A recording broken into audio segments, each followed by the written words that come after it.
I am thinking that you are one of the few who has luckily managed to avoid watching all of High School Musical. I'm not so lucky. My sister really likes the series, so she looks up videos of it on YouTube, and my computer was still logged into Everydayepic. Now all our recommended videos in YouTube are High School Musical videos, interviews, behind the scenes, that kind of thing. And I managed to make myself sit through the first one, and to be honest, it wasn't as bad as I thought it was going to be, which isn't saying much. So one night, jokingly, I was talking to my dad, and I came up with the term Columbine High School Musical, which is not funny, but was at the moment. I promise, I don't think Columbine is funny, and I think that Columbine High School Musical is a terrible idea. I promise. But then that got me thinking, and I came up with this idea of High School Musical that is a real High School Musical, a musical more about what high school is actually about. This also spawned from the fact that I had been in Footloose before, which is, the 80s, it was the big musical. And really there's no comparison between High School Musical and Footloose. Honestly, one of the bigger complaints I have about High School Musical is that it's all the popular kids, everything is so terrible, and they have all these hard decisions.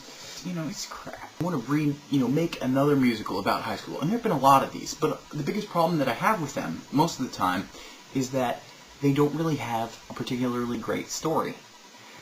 I don't know what books you've read, but two of the books that sort of capture the feel of the story that I want for this musical are the books Paper Towns by John Green and Drums, Girls, and Dangerous Pie by Jordan Sonnenblick.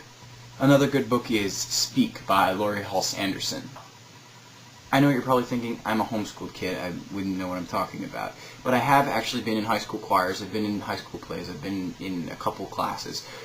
As an outside observer, high school is a much darker experience than any Disney thing has ever portrayed it to be. And I know Disney's trying to be uplifting and family-friendly and all of that stuff. The problem with it is that it's anti-artistic. There's nothing artistic about sugarcoating everything. The music sucks.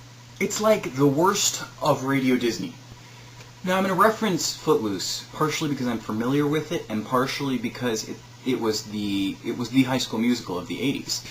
So there were all these different influences in the music of Footloose. So what I want to do is, rather than all this canned sugary stuff, I want to have a more all-encompassing view of modern music. And maybe associate a style with one of each of the characters. Each character has his own style. So what you have is you have a solid story, a variety of musical styles, maybe bringing in professional musicians to write your music. You want the music to sound, addictive, but also gritty at the same time. It needs to be sad and funny and, powerful and ultimately uplifting. Normally all this stuff goes into my notebook and gets forgotten about. That's one of the great things about YouTube, is that once it's out there, it can be viewed over and over again, so we can toss back and forth this idea and hopefully do something with it. Because I seriously do like this idea, but especially with Disney, you're falling short when you're doing something with as big a budget and as big an audience as you have, and not doing something meaningful with it. I feel that the media has a responsibility to create things that are artistic and meaningful. When you don't do this, you make crap. See you tomorrow with a song!